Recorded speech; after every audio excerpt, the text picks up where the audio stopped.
Hello, people. How are you doing? I'm happy to be back with Dennis, and today we are just gonna catch up and chit chat about the future.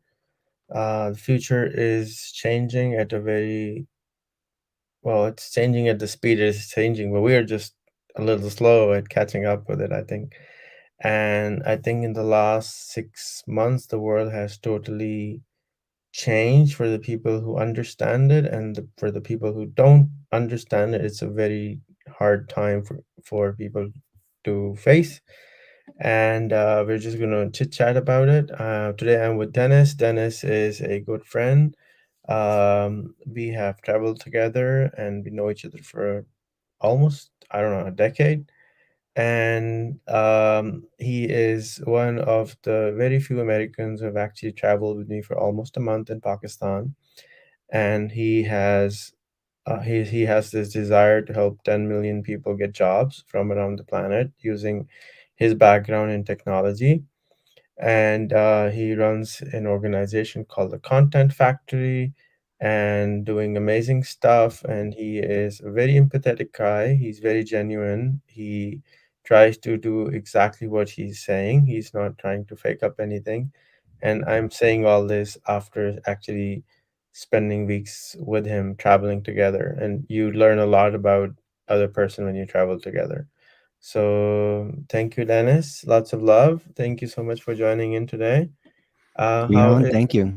looks so slim, my God, look at you. You look like you're like half person left. I'll be even smaller next time I see you. So what's the magic? What are you doing? I heard a very interesting way of exercising. What is that?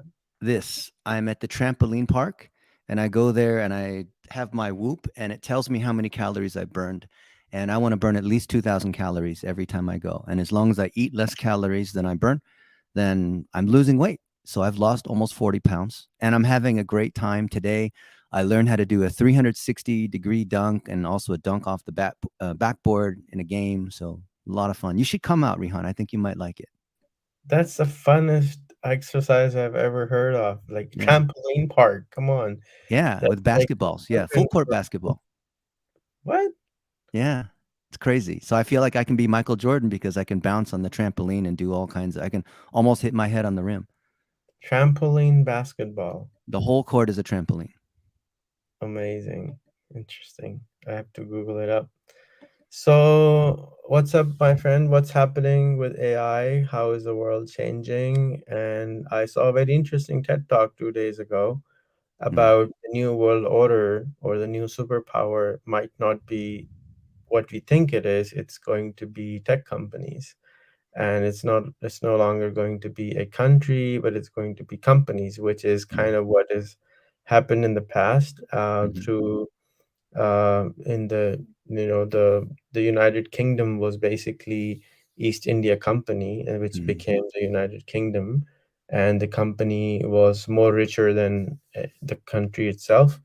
And before that, the world's biggest company most people don't know about was a tulip company from Holland, bigger than Apple, and they were just trading tulips all around the planet. And it would be $2 trillion company as of today's currency if it was alive today. So what's happening? What do you see happening in the future? Where is the future? My next door neighbor is an executive at Google and she's in charge of the AI and she has 450,000 or not 450 engineers that report to her. And she's showing me what is going on with Bard and what is going on with these other tools, like ChatGPT. And I'm excited, but I'm also scared because I think about all the people that they're good people. They're willing to learn. They work hard, but they're not going to have a job in a few years. The Uber drivers, the supermarket people, the folks who work in the coal mine and whatnot, because a lot of the people that are used to doing things like we talked about Mechanical Turk, or even a lot of the VA kind of work on Fiverr where you're using Canva and whatnot, all can be done by the AI better, faster, and cheaper. I was in Chicago a couple weeks ago at Perry Marshall's Definitive Traffic Summit, and it was 3 days nonstop of the top leaders in AI. And they were saying the same thing, that it's going to happen faster than we think. And you've probably heard the phrase, at first slowly, then suddenly, which is what's happening here. And I see AI tools pop up faster than I can possibly deal with. I like to consider myself someone who's very knowledgeable, but I cannot keep up every day. I mean, I'm curious how many tools you see every day, things that we've built software previously to do, or we've had virtual assistants do. The AI is able to do a better job. And for example, the Content Factory, being able to take an interview or a long form piece of video like this, you and I talking about, Rehan, and chopping it up into different pieces and finding those right clips and turning them into tweets and Instagram reels and articles and posting them to the website and optimizing them for keywords. All of this chain of activities now can happen. Right now, you've seen auto GPTs, but there's something much more powerful that's coming after that. So I'm kind of worried, but also excited, because I think we're going to have universal basic income much faster than thought. And Sam Altman, of course, he's the CEO of the OpenAI Foundation, which runs ChatGPT. He even wrote an article, which I think is one of the best articles of last year, about the UBI of everything, where UBI will happen. Everyone's going to get free money, universal basic income, whether we like it or not, even though it's an entitlement. And it will be funded by the tech companies, who will pay a 7% tax, started by the billion-dollar companies, and then gradually on down. And as much as I don't like it, it is unavoidable. And if you talk to the people who are many levels beyond where I am, they are saying it's unavoidable. So how will the world look like? Because, we had kingdoms and we had now so-called democracy for the last 100 years. And now it's a new kind of system which will come, which the governance of the planet would be very different. Yeah. And yet we're still living in this imaginary world of boundaries and visas and passports and Mm. um, how would the world look like? I mean, we have been saying that the world's biggest country is now Facebook for a while, Mm.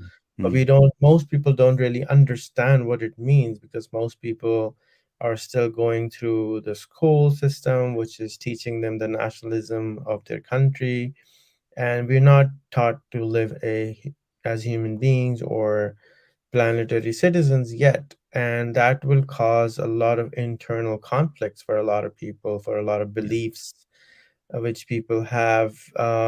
You travel a lot, I have traveled a lot. I see the world in a very different spectrum, but unfortunately, most people cannot. And when you try to tell them, it feels like the allegory of the cave story, Mm. which comes back when you try to tell them, and they're like ready to kill you. Yeah. It's The, they're the trying light to, is too bright. They want to go back. yeah. How do you I've, see it feels a lot of control in the tech companies, and like yeah. they can do whatever they want to do, and that sounds like a very different world was coming in. One of my favorite books, and I think it was written in 1997. Someone can Google it or ask ChatGPT. It's called Snow Crash by Neil Stevenson. And he talked about this future economy, which is basically almost where we are today, where the companies are more powerful than governments. Because you talked about borders and passports and whatnot. That's all being controlled by software. The governments are beholden to the software that actually operates. So whoever runs the data, whoever controls the databases, whoever has the access ultimately is in control. I'm not a conspiracy theorist, but I was in the Dallas airport a few days ago, and you've seen Amazon Go in the kiosks, right? Where you just go in there, scan your app, grab what you want, and the cameras detect what you want. You walk on, and it charges you. No need to talk to a cashier. This one now, you just wave your palm over the scanner thing, go in, and same thing. Grab whatever you like. It notices, even if you like look at it, but then you put it back because you didn't want it. It's smart, right? And I asked there was an Amazon person there kind of testing. I said, "This is the mark of the beast, isn't it?" And she kind of smiled. But this is what's going on, because the access to goods and payments, cash is going to be outlawed. It has to be controlled by some systems. So it's going to have to be a combination of Google, Apple, Facebook, Amazon, these other kinds of companies. And Mark Andreessen has the famous quote that software is eating the world. Well, the new quote is AI is eating software. So ultimately, whoever can manufacture or control the software is going to control the world. And if it's going to be similar software, it doesn't matter what country you're from or what language you speak, we're all using that same software.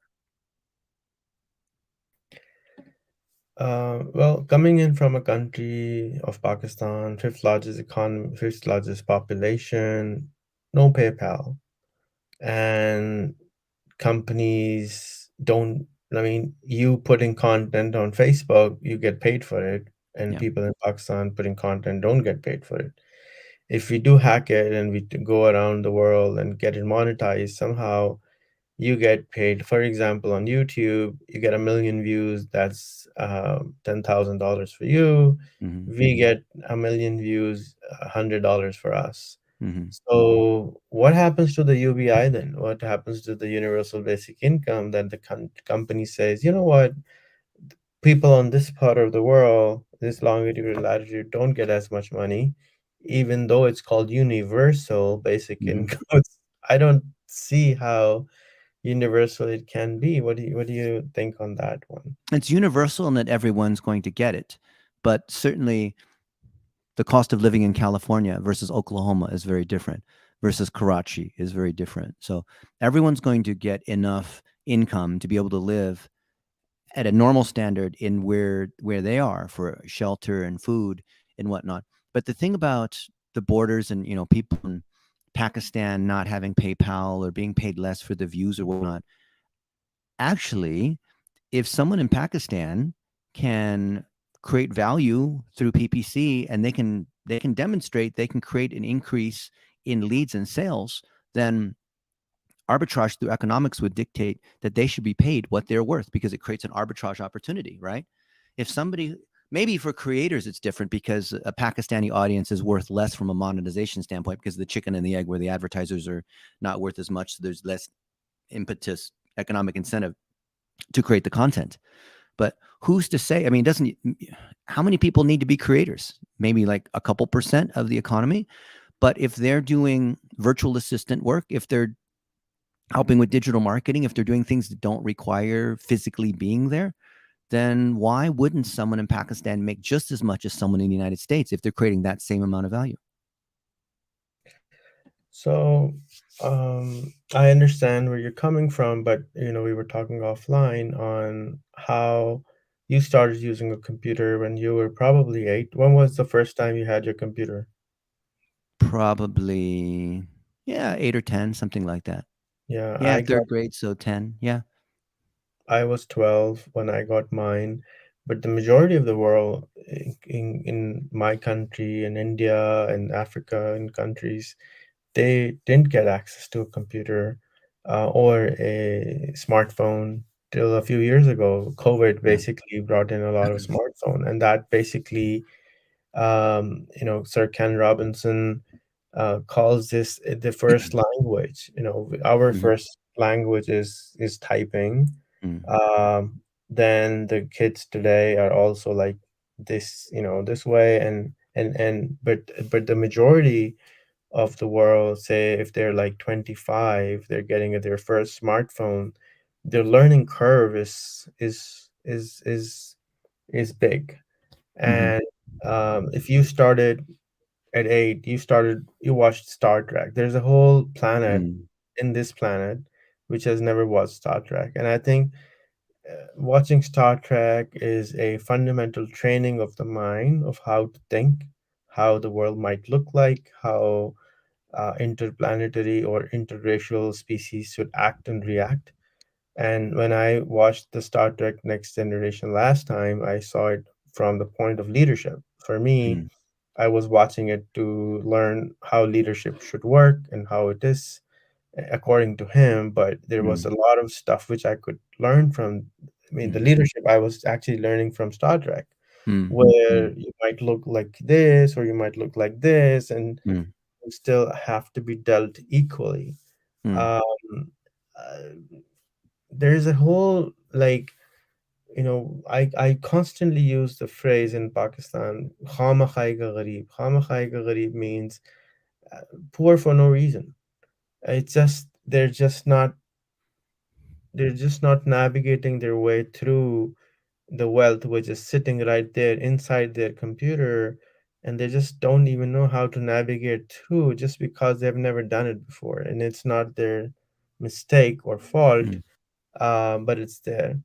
mm, Having said that, I wish I had a magic lamp and I would spend a few $1 billion on, instead of trying to um, build more schools, I would literally close them and just educate the people on just like we did in the COVID times, to go forward with the IT, with the tech, with the, yeah. getting a computer in their hand, and getting everything on ChatGPT, proximity, and Mm, just let them Google, YouTube, Google, I mean ChatGPT, proximity, do it like that, and we can leapfrog, and just yeah. not us, all humanity needs it because it's Mm, coming, it's here. And mm, it's like, if we are illiterate technologically, we're just behind for absolutely no reason, and we can't arbitrage the distance you're trying to help and I'm trying to help them arbitrage, because they're yeah. stuck in micro problems which you see every day and I see every Mm, day, can't even mm, see. yeah. Any thoughts on that? Very, very frustrating. You know better than me because you are better connected in Pakistan and you have your 14 million followers and your connections in the government and other leaders. But my view is is not that we need more technology education. I mean, yes, learn ChatGPT, learn Google, learn all these different tools. But I think fundamentally in Pakistan and in other countries that are developing, the ability to have active listening, to develop EQ, right, an emotional quotient, to be able to build relationships, to communicate in an effective way is more important than technology, which changes all the time. I coach a bunch of young adults that are teenagers, and I've been on this planet 2.5 times longer than they have been alive. And yet, their ability to build relationships and to be open to learning, their brain plasticity is so high that it's almost like the 35 years that I've been working on computers is a disadvantage because whatever's happened in the initial first 30 years doesn't really matter because you can now just speak what you want. Sam Altman said that the programming language of the future, which is 2023, is English. And being able to think critically, being able to build relationships, I think is more important than programming, which just rapidly decays faster and faster. And I think building, being able to communicate and being able to have an intelligent discussion is something that I consider when I spent time with you in Pakistan, I was craving that. And I felt that the leaders that you introduced me to definitely had that. But I felt that others, it was almost barbaric in a way. And it wasn't because they were poor. It wasn't because, in my opinion, they didn't have the technology, but they never learned how to communicate or how to ask questions or how to listen or how to respond empathetically. I feel like if you learn that, the technology part doesn't even matter so much because you'll just learn whatever tool you need to learn at the time. Yeah, I think I will disagree respectively, because I understand that but I personally feel that, if because you were not able to communicate in Urdu, you did not see what I see, that they're really, really good at physical interaction and Mm, communication. If you meet the right people, and majority of them, if you meet them on a personal level physically, they're phenomenal at communicating. The mm, challenge is they're pathetic on the internet level. They're like, they have to meet for coffee. They have mm, to meet for physically. They have to meet physically because yeah. that's how they were taught to communicate. They are amazing active listeners. Majority of them are, but when it comes to tech, it's and the newer generation, they just don't know how to do it, and I think it's the tech part which is broken, and since you and I are interacting more on the tech part, it's Mm, very frustrating because they don't know how to communicate, they don't know how to listen online. mm, I Every time I send a message to someone, everybody time they say hello, I mm, have 3 text messages in my phone. I send them, mm, please introduce yourself in 2 lines. mhm, And some of them will just write their name and their city name, and some of them will send me like a 10-page introduction. mm, And it's just very few people are actually being able to compose the 2-line introduction. And I was one of them. I did not know how to introduce myself, even mm, physically. So yes, I totally agree that it's important. It's the most important skill to actually be able to listen and communicate. However, I think that the it allows people, because they're asking, even if they're doing, the conversation is not productive. The mm, connections are unproductive. They are taught to make a connection mm, based on what they get out of it, mm. Very and transactional. very transactional. However, as a guest, it's not transactional at all. But in the business etiquettes, it's very transactional. It's like they start Yeah. thinking, if they're a doctor, they will only transact with a or communicate with a doctor. If they're an engineer, Mm, they want to just communicate with an engineer. They're just stuck in their box, whereas the boxes are gone. mm, And they don't realize it, that the boxes are gone, and they need to be able to communicate with different fields in order to actually build something. mm, A fantastic podcast and work going on with Salim Ismail, Peter Diamandis, and if you watch those podcasts, that how do you build a $1 billion company with 3 people? mm, And it's really, really fascinating. And it's really basically the same thing which they've been saying for a long time, but it's more concise and precise on how to create impact with just AI.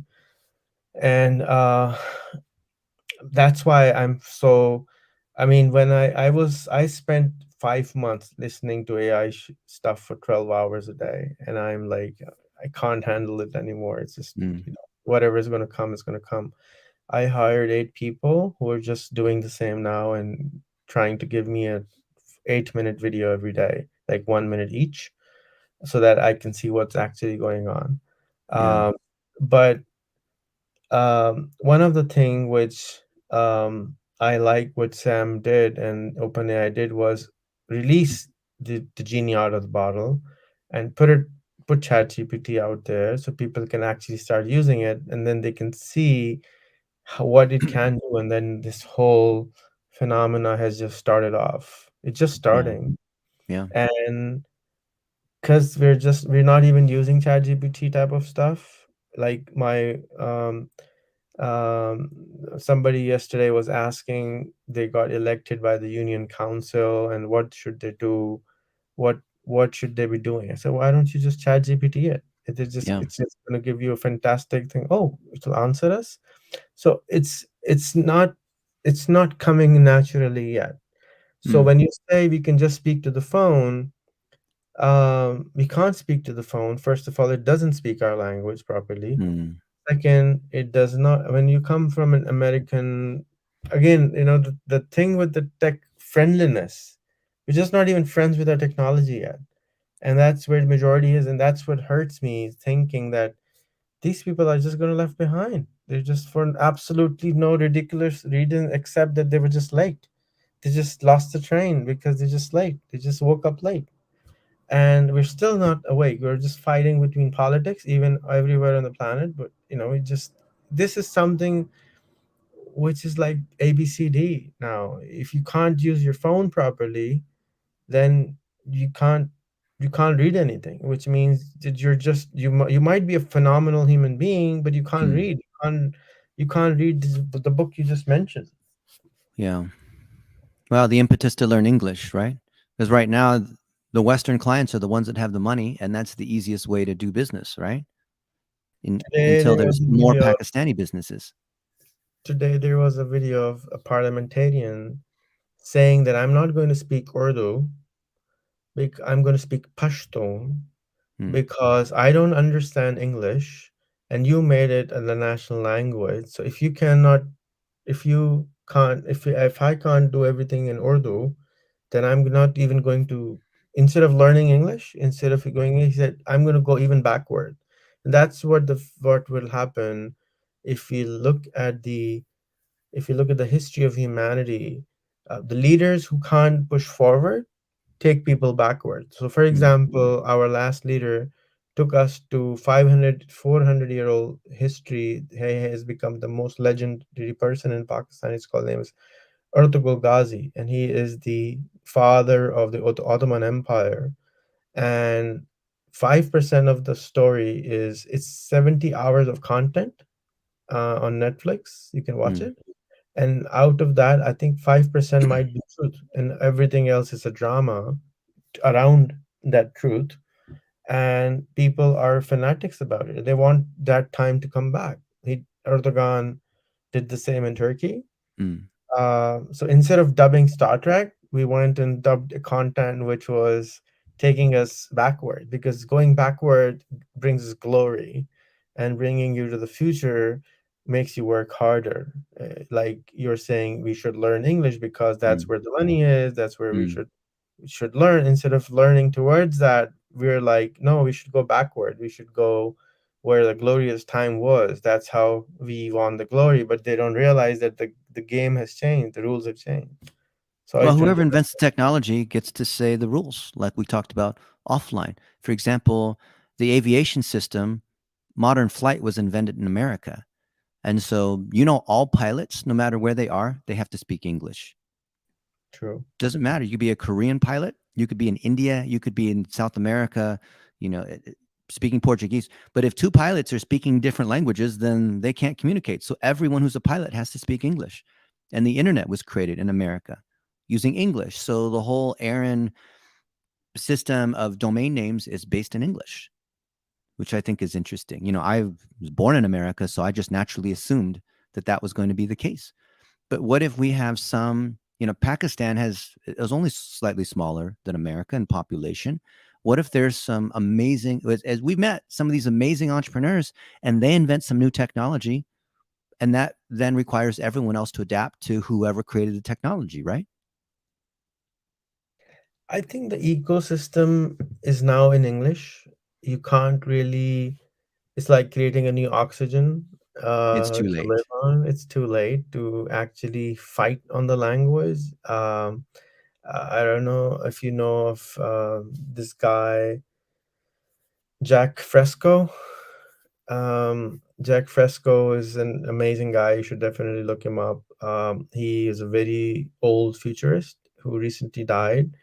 He was 102. Mm, And he there's a video of it, like, why are we even fighting on language? It's just air coming out of your lungs. It's not even worth fighting for. mm, But mm, we have this nostalgia and this attachment to the language where we just are unable to let go of it. And because it's so hard to learn the new language. And anyways, we're going into, it's a frustrating challenge to work with a country which doesn't really understand how to move forward. And then I feel like if you're playing a game, it's like 10 seconds left, and mm, there's so much left to do in order to, you know how to win the game, but it's only 10 seconds left. It's like, mm, Chat GPT 6, what mm, happens there when everybody has a hands on that? Or mm, if Bard really, I mean, something new just shows up, from Hugging Face. Who knows what mm. the new thing will just show up next? Mhm. Yeah. Or Apple Vision, where you don't even have to know another language. It's all translated for you. Yeah. Actually, I heard that yesterday I was watching this week's content on AI release. There's a video language. I didn't even understand what that means. There was a GPT for video language by Facebook, which is released in open source. I was like, what is this? It's like some jargon, but I would love to understand it more, but it's just something new. Well, maybe it'll be like, Down and Out in the Magic Kingdom, a book by Cory Doctorow that talks about what it's going to be like with UBI, where no currency is Balance? necessary because everything is free and we just think. Imagine all we have to do is just think, and it could be Elon Musk with the Neuralink, and we can communicate with other people kind of like without the barbarianness of, the low baud rate of having to speak words orally, right? To think so much faster. I mean, that is now a reality. That is now being done. Transmitting thoughts by just thinking them. Yeah. How would the world look like in your mind in 5 years or 3 years even? I think that change happens in the short time frame, very small. I think that a lot of the friction in digital marketing is going to go away because that's the easiest thing. Just like when the internet first came, almost 30 years ago, the initial pieces were all around reducing the easiest friction to eliminate, which is like the yellow pages and brochures and, travel agents. And then it moved to things like eventually B2B transactions or things that required physical transactions like an Uber or, making food for somebody. And I think the same is going to be true for AI. The easiest things are going to be image recognition and sorting feeds and creating content, creating whatever your favorite movie is, creating 100 more just like the same thing with those same actors, right? Because the AI can do that. But I think in 10 years from now, we're going to have things that we could never have imagined because it will extend to production. So right now, the creation of content, the whole idea of like a chat GPT or a video GPT or a Dennis or Rihan GPT is kind of a novelty because it's just making words at you. But I would think in 5 to 10 years that it will go from words to action, and each of us will have a personal AI that will take actions on our behalf because it knows what we like. It knows, for example, that I like Cheetos.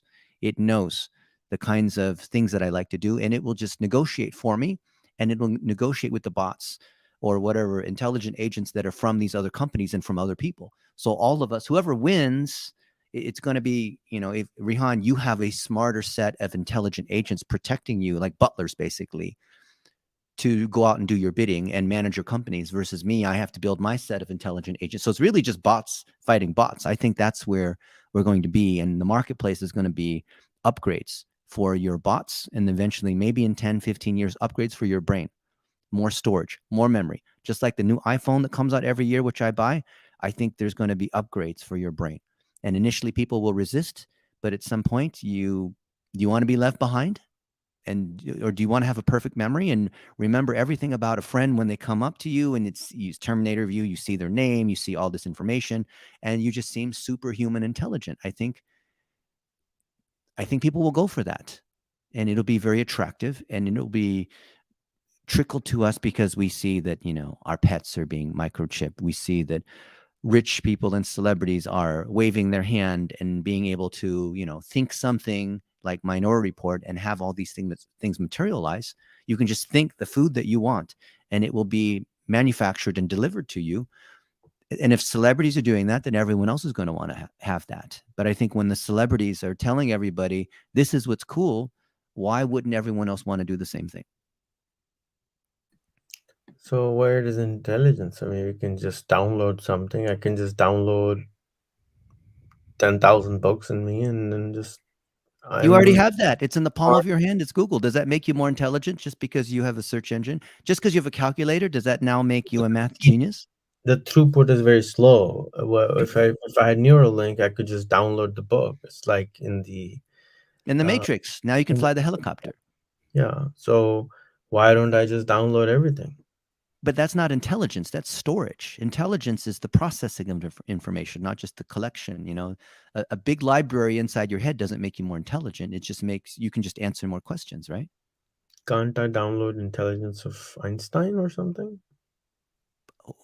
Intelligence is being able to see patterns, is being able to compute, is being able to reason, it's doing analysis. Right. I don't think, and just like Sam Altman and these other guys said, with these GPT models that are moving from 1 trillion pieces to 10 trillion pieces of information, just because they can move to 100 trillion doesn't mean that they are smarter or more intelligent. They just have more. There's kind of an asymptote. There's this fake thing where people thought, well, if the GPT-5 has 100 times more data, it's going to be more intelligent. It's not, because intelligence is limited by processing, not by storage, basically, right? RAM versus, how many Processing. megabytes in the hard drive. Right. I think nobody really knows what will happen. It's so weird that they don't even know how the GPT thing works. I mean, they do kind of, and they don't kind of know what is coming out. This is kind of scary. We don't know how the quantum computer works, and it's still working. And it's so weird that we're actually going to start touching stuff which we don't really understand, and that's a dangerous stuff. Yeah. Biology too, same thing. In every area, there's all of these new risky second and third order effects. We know the first order effects of stem cells and how that's helping a lot of people heal, but the second order effects where things can spread and it creates this superhuman capability, people are going to want to pay for that on the black market. Just like AI, if I have an advantage, I'm going to want to pay for that. Mm. So, what's your advice after spending 2 years on Facebook with a couple of 100,000 people from Pakistan and talking to them, and meeting them? What's your suggestion and advice to them? To If you're in them. Pakistan, you are not really at the disadvantage that you think you might be in. You might think that other Americans are all millionaires and have this unfair advantage, but you have access to the internet. You have access to connect with Rihan and me. You have access to use ChatGPT to say, hey, you're Dennis Yu. We're going to have a conversation and I'm going to ask you these questions and you're going to mentor me. And that mentoring is actually better than if I were to actually mentor you because the AI knows every article I've ever written, thousands of videos and whatnot. It's watched and seen all of them and assimilated them. So, like we talked about before, Rihan, before we decided we should turn this into a StreamYard, that the limiting factor is internally imposed. It's a mental barrier. It is not because you're on the other side of the planet. Yes, because I'm here in the US, I have easier access to physically meet these other people.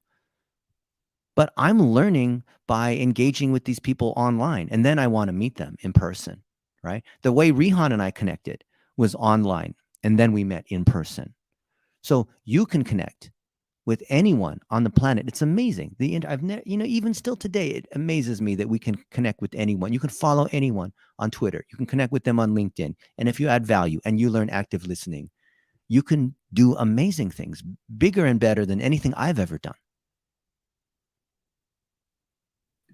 And why, in your analysis, why are they not doing it? They are just unaware. They've not learned how to communicate. A lot of people are looking for the easy shortcut.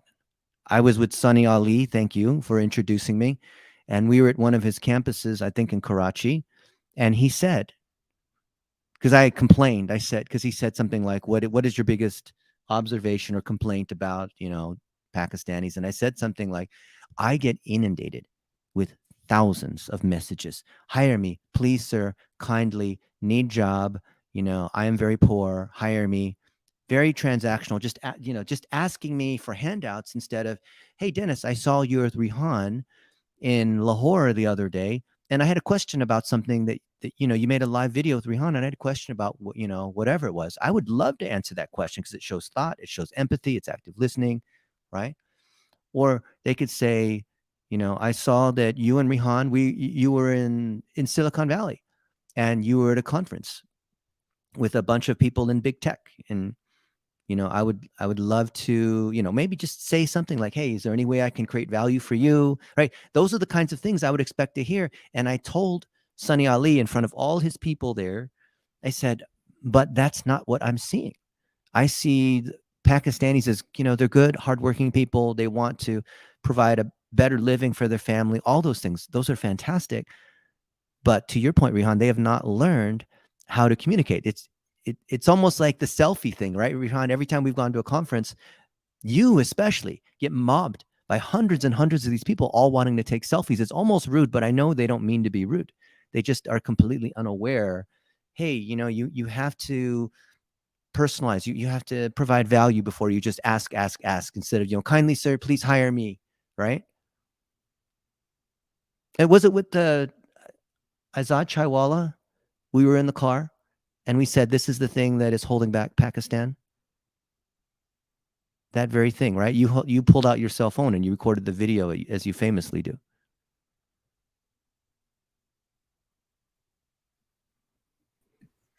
So to me, I agree. It's awareness. They're not even aware of what they're not aware of, and that's what I said. If I had a magic lamp, I would aware them of basic technology, which will lead into more advanced technology and learning to listen. And this, I think, comes from it's like driving. You just got a Mm, new car and you got a Porsche, but you're going to drive fast without understanding that it's going to hurt you if and you get into a first small accident and then you're more careful. And that's it's how humans learn by making mistakes, I think, and that's it needs to be done more.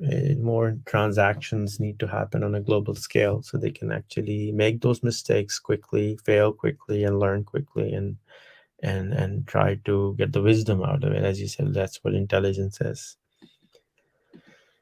I'm very happy that you opted in for this journey. We're going to try and hire a bunch of more people to help you and other people like you who want to help and educate and hire more people. mm, We want to get 100 million jobs. And we will try to facilitate anyone who wants to create job. I understand it's very hard to deal with these people. It's very challenging, and that's my this year's or maybe a couple of years challenge to try to I understand my family is disabled, but I need to figure out ways for them to be more abled. They might not all be the guy who invented the black hole who can speak. What's his name? or like a Um, Stephen Hawking kind of person. Stephen Hawking person. He's Uh, disabled, but in a different way. I mean, he passed away, I think, semi recently.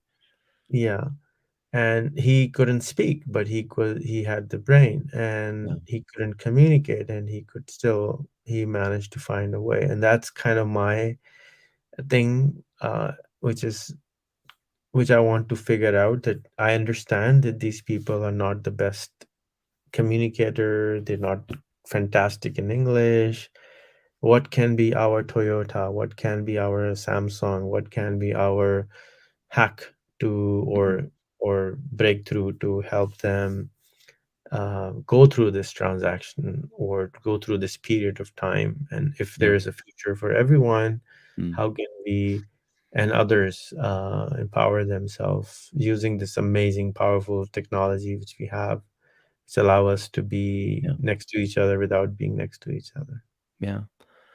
Well, I'm biased, but I think processing content for entrepreneurs is something that our friends in Pakistan can learn how to do that's very valuable that the AI tools don't know how to do yet. Because the I was at this conference in Denver 2 days ago, and these founders, they're producing 1-minute videos, they have the YouTube channel, they're on Instagram, TikTok, they're doing all this kind of stuff, but that content still needs editing. It still needs to be posted. It still needs to be turned into articles, and AI doesn't do these things. And this is a great way to be able to build relationships with the depending on what the numbers you look at 15 million, 20 million small business owners in America, and then you add in Canada and Europe and whatnot. These people all need help, and this is a very valuable service. So it helps you learn how to communicate at the same time. I think this is something that has a window. I could be completely wrong, but I think it's a few years to learn how to do this. Because if I was in Pakistan and I didn't have any money and I didn't have any connections, I would figure out a way that I could make myself very valuable with very little training. Even if not everyone's going to be a billionaire rocket scientist or whatnot. I think most people, like you said in Pakistan, they just want to make a couple $100 a month and be able to live a better life and provide for their family. What's wrong with that? So I would be happy. I can do. We started teaching micro videos recently in our incubator. It's only the first batch. I think by the second and third batch, we will be more mature, exactly knowing what we're doing Yeah. and creating the systems to train. Yeah. And we can start producing the right people for you. I was happy to see Blondie at our place. Blondie's fantastic, and Blondie has been inviting people to his own house and training them. Well, he If we can could get another 1,000 Blondies, that would be like a miracle. it took me a year to make him. It doesn't work overnight. It takes time, and we had to pay him for the year just to learn, Yeah. and he was very hard nut to crack. But I think that was the first machine. We need diamonds to cut diamonds. So First one's I'm the in the hardest. phase, huh? Yeah, the first one's the hardest, but it should get easier and easier as we figure out the patterns, right? And then the ones that we built up, we'll train the other ones. So if you can kindly force him to be at our place and start a course there, Mm. uh, instead of getting them to his house, which Hmm. is I don't know where, it will be definitely much more comfortable and scalable when Yeah. he is at the incubator. Yeah. It's more organized space. Yeah. There's another gentleman. I don't know if you're in touch with him. He's here. He's Mudassir. He Oh, makes Mandasser. Yeah, I was on his podcast a couple weeks ago. Okay, so he makes good content, and I've been Yeah. trying to force him to start educating on that. He's a fantastic trainer. Yeah. If he can scale and you can train him to create content as you need it, and then he can Yeah. then train future blondies, because Hmm. it's very intense work to train these guys. It's like It is. cramping 4 years of work into like a few months. Yeah. Belief and technical training and Hmm. lots of good stuff. Hmm. So I think then he can help 1,000 people do Hmm. that.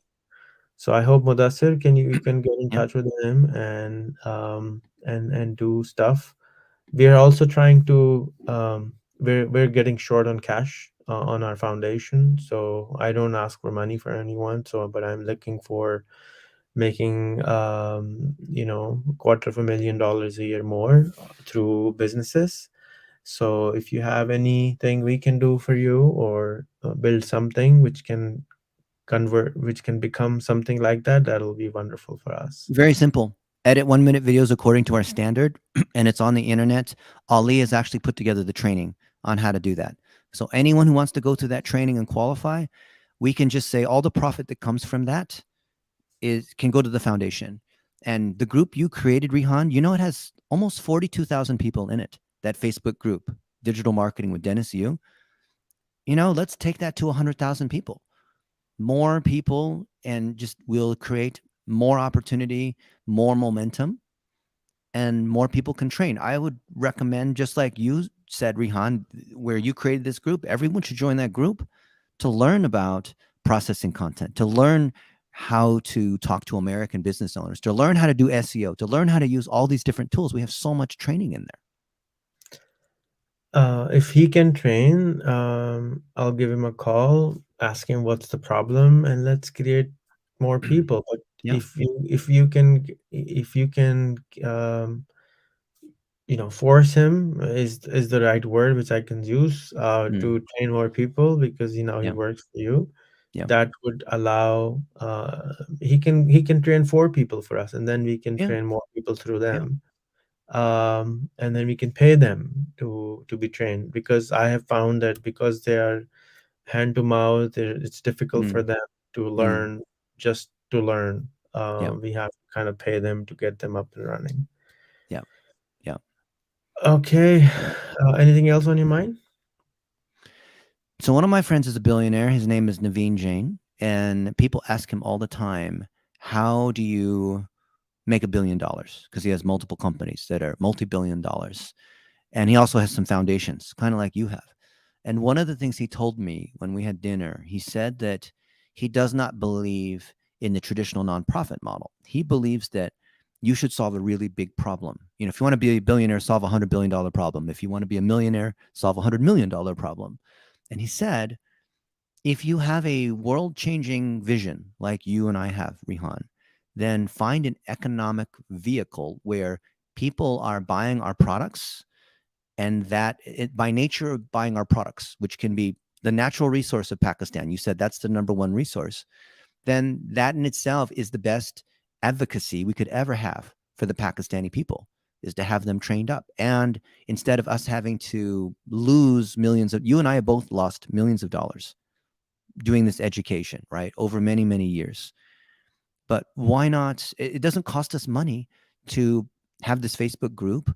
or to have these different courses, which we've opened up to people in Pakistan for people to qualify, and those who are willing to put in the time and learn to show that they're diligent and serious, then they're worth the investment to be able to have like an Ali Blondie mentor them, right? But we're not just going to answer every single question they have so they never have to look at any of the training. All we're actually hurting them by being, giving them handouts instead of giving them the opportunity to study what's there, to take some steps and show some initiative, and then show that they are worth investing in, right? The thing is, even with our group of 41,500, there's not many people that are willing to put in much initiative. Maybe some people will make their 1-minute videos, but I see a lot of people that come to the group and they're looking for instant income. And maybe that's because it's hand to mouth and, they need the money right now. But there has to be a way beyond just giving them laptops and giving them money before they have to do anything, so that they can show something. Because the welfare is, that's like, if I was in that situation, I would not want to just be given all of these things for free. I would want to earn it, right? Even if it wasn't very much, even if, like you said, Amazon Turk, I'm only making 5 cents or something per task. At least it's a starting point. You're right. I I I wish you would set up another Amazon Turk, and I wish somebody would set up another Amazon Turk. The reason I say somebody else is because I, it's not just the technology part; it's the management of the tech Yeah. part, and it's very challenging work. But I think that's going to be a uh, good few $1,000s a month business for anyone who starts it. I will be very happy to co-found it if somebody Mm, wants to do it, because I think by having something like an Amazon Turk copy, which is so easy to do. mm, Here we have Mr. Iqbal, who um, claimed that he will make one, but he didn't, like everybody else. And I think the reason it needs to be there is because there's an incentive, there's instant mm-hmm. money to be Yep. made, 10 cents, a dollar a day. Mm-hmm. And if people could just earn their first dollar, it just helps them more learn confidence that allows them to earn the next $10 and the $100. I So agree. I hope somebody does that. Thank you for your time today, Dennis. You rock as Thank you, usual. Rihan. Yeah. Enjoy the next Netflix. I hope to see you soon and I jump. absolutely, I admire everything that you're doing. Few people that are so successful are willing to be so selfless and so humble and care for the people who don't have very much. So that is super, super rare, and I'm super appreciative of you. And I can't wait to see you wherever you are in the world, hopefully in a couple weeks, something like that. Yeah, and you asked me a question, and you asked rightly said that you want to repeat that, that people wonder why we work with the people at the bottom Yeah. of the pyramid instead of the top. Yeah. Do you want to repeat the question? So a lot of my very successful friends have said, Dennis, why don't you just hire the very best? You can. You can hire the best engineers that you worked with. And financially, that would make a lot of sense. Yet, Dennis, I see you spending time in Pakistan. I see you mentoring young adults that have no experience. Why would you do that? It doesn't make any kind of sense. And then you provided your answer, Rihan.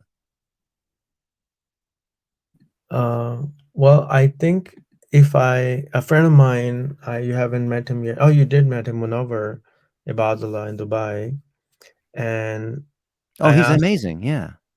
I asked him to put a number on my worth. If instead of doing what I did, I worked same hours to build my business. He said your number would be at least $5 billion. So yes, I could earn $5 billion, but then what do I do with it? Yeah. Um, I think the impact, which it's much easier to work with people who are richer, who have a certain qualification, who have certain place already. It's much easier to sell them. It's much easier to make money with them. It's much easier. It's much rewarding to hang out with them Yeah. because you learn so much just to hang out with them. I was just the other day hanging out with this billionaire guy who has 12 employees and does a few $100 million a year. Amazing space, amazing place, amazing lifestyle, but end of the day, he's just impacting. Well, he is still impacting, but the point here is, somebody needs to make a nursery school Mm. for the people to become the billionaires. And I think I am that person that have been forced into doing that. It's not something I chose to do. It just happened. It's my life's, space. I was kind of forced into it. I constantly say that nature, God, whoever put me in this position to become this person. And it's very rewarding sometimes. It's very unrewarding sometimes, Mm. and it's very painful to sometimes. But it is what it is. So I think somebody needed to do it, and I'm doing it, and it's okay. I Yeah. don't need to make a few $1 billion. Yeah. So proud Thank of you, you. Rihan. Thank you. I'm so proud of you too, Dennis.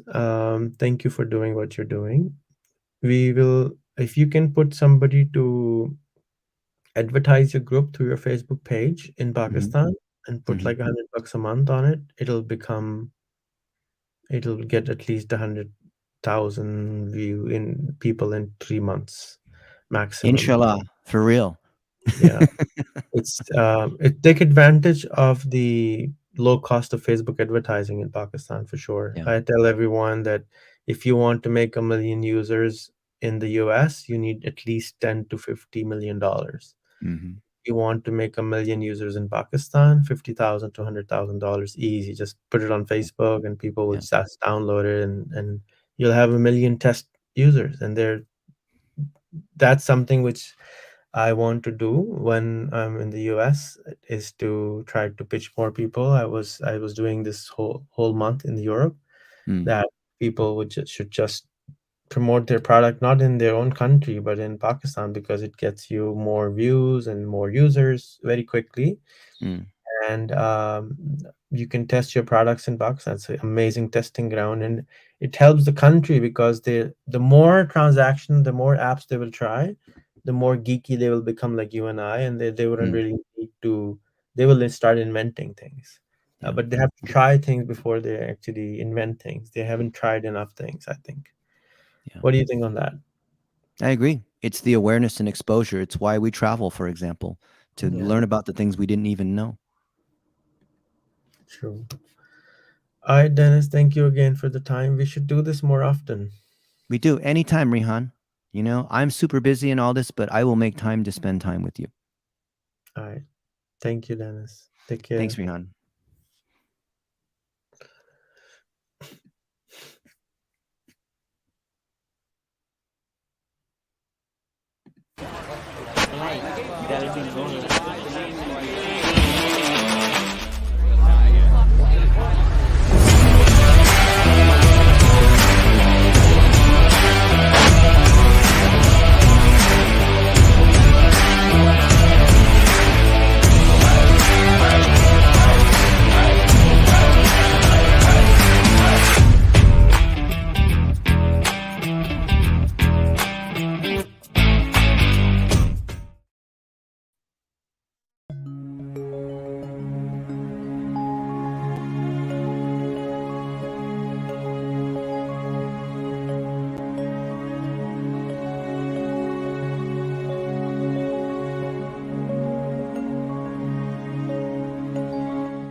तू पढ़ हाँ पढ़ तू पढ़ हाँ पढ़ अपने रब के नाम से तू पढ़ चल अपने रास्ते तू पढ़ आगे बढ़ने के लिए तू पढ़ अपने ख्वाबों के लिए तू पढ़ हाँ पढ़ तू पढ़ हाँ पढ़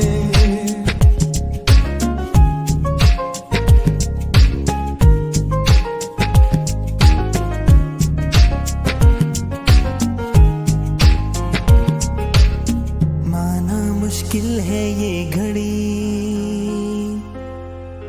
तुझ पे जो आके है पड़ी, बस देखो थाम ले, हिम्मत से काम ले, खुद को पहचान ले।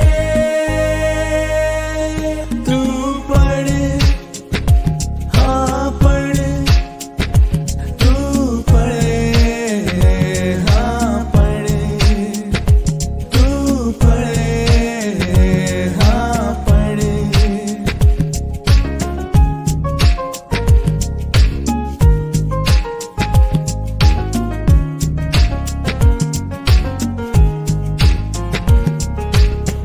अपनी किस्मत को खुद बना, अपने जज्बे को खुद जगा।